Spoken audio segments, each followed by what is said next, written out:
И коста хора, съм Пипинова и си днес ще ви разкажа малко относно моята томбола в PvP България. Да ви покажа наградите и да ви кажа как се запишете. Първо да преминам сега към наградите. Имаме един фул сет без Unbreaking, както виждате. 2 лега и една фул брадва. Има една Strength двойка, Speed двойка, Fire Resistant и Invisible. Fire като Invisible са по 8 минути. Тук ето тези три неща. Тая брадва е Efficiency 1, Efficiency 4, Unbreaking 3, Fortune 3 кир, не кирка лопата. И Efficiency 4, Unbreaking 3, Fortune 3. Същите енчанти, да, такова, кирка.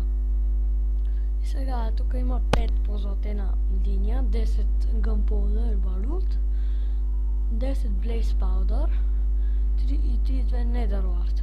Те не може да ги ползвате за пошенки. 5 Bedrock и 15 Glass Bottle,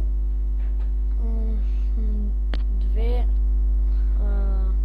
очи от паяк и 8, това като вием пайка да забравих му String, да, на български забравих превода.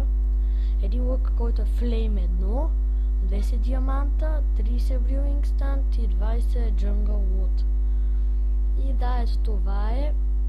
Това са наградите от томболата. Сега да ви кажа как да се запишете. Може да се запишете. Трябва да се запишете ето така. Пишете в коментарите на клипа запис, тире и името в играта, например моето Sumo99 и Skype трябва да оставите за всеки случай. Skype, тиренце и пишете, нали Skype се пише там, ако се искате.